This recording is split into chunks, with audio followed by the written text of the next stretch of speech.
الحمدللہ والصلاۃ والسلام علی رسول اللہ صلی اللہ علیہ وسلم۔ ناظرین، ایک بہت ہی مشہور و معروف یوٹیوبر ہیں جن کا نام ہے دھرو راٹھی۔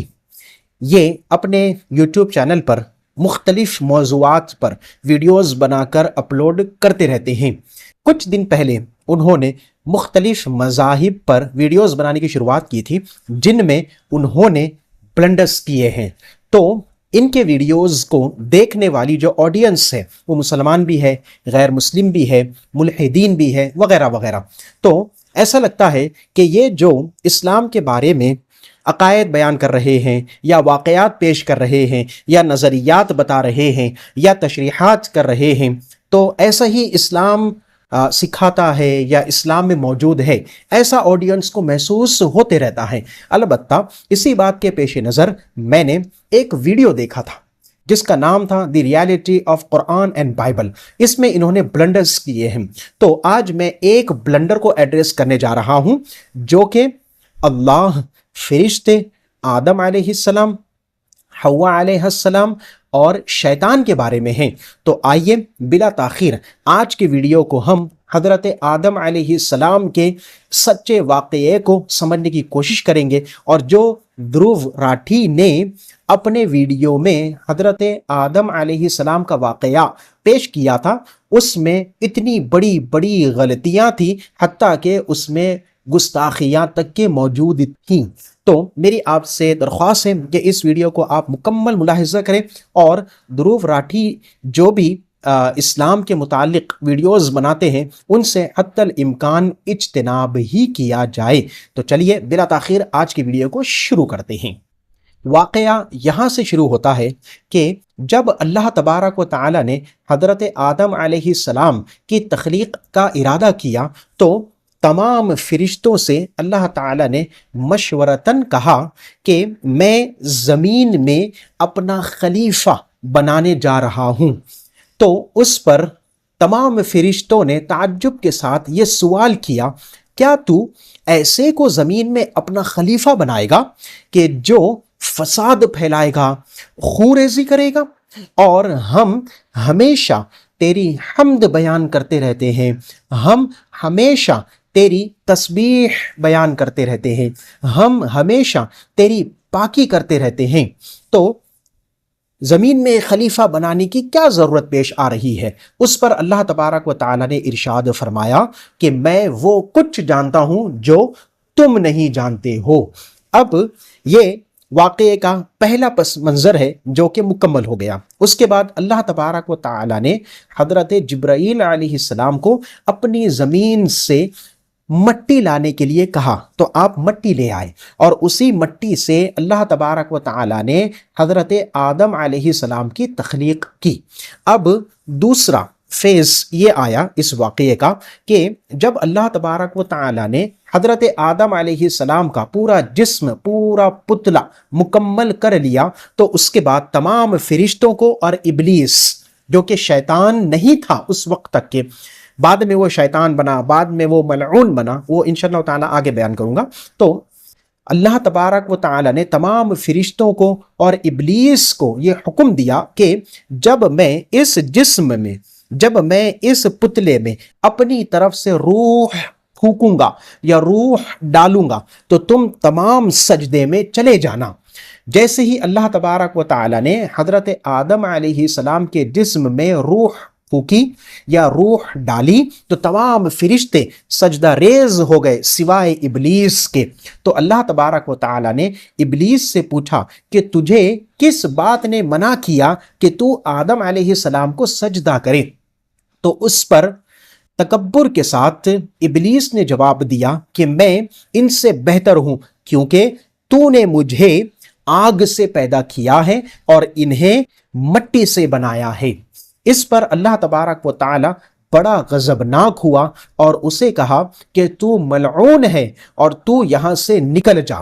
اسے جنت سے نکال دیا گیا، اور پھر اللہ تبارک و تعالی نے کہا کہ تجھ پر تا قیامت تک کے لعنت ہی لعنت رہے گی۔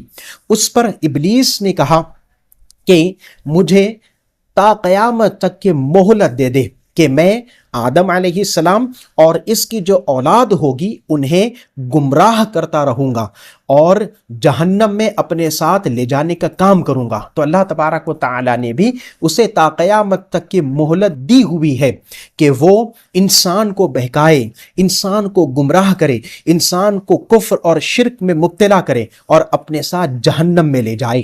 یہ دوسرا فیز مکمل ہوا۔ اب تیسرے فیز پر آتے ہیں کہ بعد میں اللہ تبارک و تعالیٰ نے حضرت آدم علیہ السلام کی تعظیم سب فرشتوں کی نظروں میں قائم ہو جائے، اس کے لیے اللہ تعالیٰ نے حضرت آدم علیہ السلام کو تمام اشیاء کے نام ان کی صفتوں کے ساتھ، ان کے افعال کے ساتھ اللہ تعالیٰ نے سکھا دیے، اور ایک دفعہ اللہ تعالیٰ نے تمام فرشتوں کے سامنے اشیاء پیش کرتے ہوئے کہا کہ تم ان کے نام، ان کی صفتیں اور ان کے افعال بتاؤ۔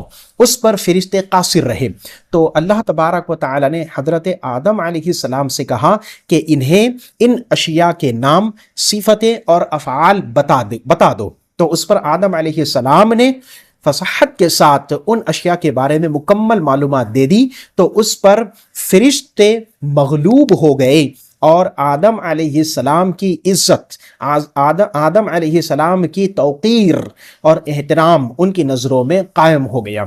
پھر چوتھا فیز یہ آیا کہ اللہ تبارک و تعالیٰ نے حضرت آدم علیہ السلام کو جنت میں رہنے کا حکم دے دیا۔ اب آدم علیہ السلام جنت میں جدھر چاہے ادھر سیر کرتے، تفریح کرتے، جو کھانا چاہتے وہ کھاتے پیتے، مگر اللہ تبارک و تعالیٰ نے ایک خاص درخت سے کچھ بھی کھانے سے منع فرمایا تھا۔ آدم علیہ السلام کبھی بھی اس درخت کے پاس نہ جاتے اور اس سے کچھ بھی نہ کھاتے۔ البتہ کچھ وقفہ گزرنے کے بعد آدم علیہ السلام کو اکیلا پن، تنہائی محسوس ہونے لگی، تو ایک دن حضرت آدم علیہ السلام سوئے ہوئے تھے، تو اللہ تبارک و تعالیٰ نے آپ کی پھسلی سے حضرت حوا علیہ السلام کی تخلیق کی۔ جب آدم علیہ السلام کو ہوش آیا، جب آپ بیدار ہوئے، تو آپ نے دیکھا کہ آپ کے قریب میں ہی حوا ایک خوبصورت سی عورت بیٹھی ہوئی ہے۔ تو آپ نے پوچھا کہ آپ کون ہیں؟ تو انہوں نے کہا کہ میں عورت ہوں اور اللہ تبارک و تعالیٰ نے مجھے آپ کے لیے پیدا کیا ہے تاکہ آپ مجھ سے سکون حاصل کر سکیں۔ اب یہ واقعہ ہو جانے کے بعد، اس کے بعد اللہ تبارک و تعالیٰ نے دونوں کو جنت میں رہنے کی اجازت دی ہوئی تھی، ساتھ ہی ساتھ ایک حکم بھی تھا ممانعت کا کہ آپ اس درخت سے کچھ بھی کھانا پینا نہیں۔ البتہ شیطان جو کہ ملعون تھا، اس کے دل میں حضرت آدم علیہ السلام کے لیے حسد، بغض، کینہ، دشمنی اور عداوت اتنی زیادہ جم گئی تھی کہ وہ آپ سے صرف اور صرف انتقام لینا چاہتا تھا۔ البتہ اس نے ایک منصوبہ بنایا کہ اللہ تبارک و تعالیٰ نے جس درخت سے کھانے کے لیے منع کیا ہے، میں وسوسہ ڈال کر انہیں اس درخت سے کھانے پر ابھاروں گا، اور جیسے ہی یہ درخت سے کھا لیں گے تو اللہ تبارک و تعالیٰ کے حکم کی پامالی ہو جائے گی۔ البتہ اس نے حضرت آدم اور حضرت حوا علیہم السلام دونوں کو یہ وسوسہ ڈالا کہ آپ اس درخت سے کچھ کھا لیں۔ اب اس کا فائدہ آپ کو یہ ہوگا کہ نمبر 1، یا تو آپ فرشتے بن جائیں گے، نمبر 2، یا آپ ہمیشہ ہمیشہ کے لیے جنت میں رہنے والے بن جائیں گے۔ اب یہ دو اس نے وجوہات پیش کی کہ اس درخت سے کھا لے۔ اب شیطان جنت میں آ کر حضرت آدم علیہ السلام کو کس طریقے سے وسوسہ ڈالتا ہے، اس کے تعلق سے 3 تشریحات موجود ہیں، 3 انٹرپریٹیشنز ہیں۔ پہلی انٹرپریٹیشن یہ ہے کہ شیطان کو زمین پر بھیج دیا گیا تھا اور اسے یہ طاقت اور قوت دی گئی تھی کہ وہ یہیں سے، زمین سے جنت میں وسوسہ ڈال کر آدم علیہ السلام کو بہکا سکتا تھا۔ دوسرے نمبر پر کہ شیطان سانپ کے منہ میں، سانپ بہت بڑا تھا، تو سانپ کے منہ میں بیٹھ کر جنت میں داخل ہو گیا اور وہاں پر جا کر اس نے ان دونوں کو وسوسہ ڈالا۔ اور تیسرا یہ ہے کہ کبھی کبھی حضرت آدم علیہ السلام جنت کے باب یعنی دروازے کے قریب آ جایا کرتے تھے ٹہلتے ٹہلتے سیر کرتے ہوئے، تو ابلیس شیطان جنت کے دروازے کے باہر سے ہی آپ کو یہ وسوسہ ڈال کر بہکانے لگا۔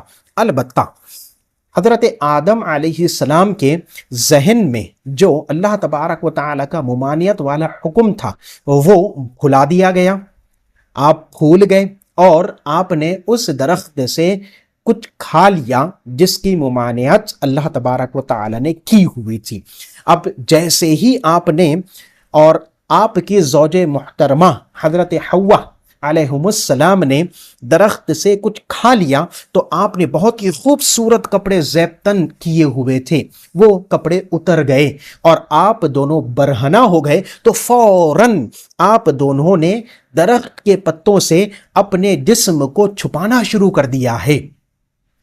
اب یہ ہو جانے کے بعد اس کے بعد کا فیض یہ آیا کہ اللہ تبارک و تعالیٰ نے دونوں کو کہا، کیا میں نے تم دونوں کو نہیں کہا تھا کہ اس درخت سے کچھ بھی کھانا پینا نہیں، البتہ آپ دونوں یہ کھا چکے تو اب آپ کو زمین پر جانا ہوگا اور وہاں پر آپ کو مشقت اٹھانی پڑے گی۔ مشقت کا معنی کیا؟ کہ آپ کو زراعت خود سے کرنی ہوگی، اپنی غذا کا انتظام خود سے کرنا ہوگا، غذا کو تیار خود سے کرنا ہوگا، ذریعہ معاش خود سے تلاش کرنا ہوگا۔ تو اللہ تبارک و تعالیٰ نے دونوں کو زمین پر اتار دیا اور آخر میں یہ پیغام دیا کہ آپ دونوں کی جو اولاد ہوگی ان میں ایک دوسروں کے لیے حسد ہوگا اور ایک دوسرے سے اختلاف کریں گے، حتیٰ کہ اللہ تبارک و تعالیٰ کی توحید کے متعلق بھی اختلاف کریں گے، اور کچھ لوگ اسلام سے ہٹ کر اللہ تبارک و تعالیٰ کی عبادت کو چھوڑ کر دوسرے معبودوں کو اپنا خدا تسلیم کر لیں گے۔ تو یہ واقعہ تھا کہ جو قرآن اور حدیث سے ثابت شدہ ہے، اور دروو راٹھی نے جو اپنے ویڈیو میں حضرت آدم علیہ السلام کا واقعہ پیش کیا تھا وہ بہت زیادہ متضاد تھا، حتیٰ کہ وہ گستاخیوں پر بھی مبنی تھا، کیونکہ دروو راٹھی نے حضرت آدم علیہ السلام کو برہنہ دکھایا، ساتھ ہی ساتھ بہت ہی غلط تشریحات اور بہت ہی غلط بیانی سے، کذب بیانی سے اس نے کام لیا تھا۔ اس لیے میرا یہ فرض بنتا تھا کہ تمام آڈینس کو جو یہ پہلے ہی ویڈیو دیکھ چکے ہیں، اس ویڈیو کے ذریعے اپنے غلط تصورات کو، اپنی غلط معلومات کو دور کرے اور اسلام کی حقانیت، اسلام کی صداقت کو تسلیم کرے اور اپنی زندگی گزر بسر کرے۔ تو بہت بہت شکریہ آپ کا اس ویڈیو کو ملاحظہ کرنے کے لیے۔ السلام علیکم ورحمۃ اللہ وبرکاتہ۔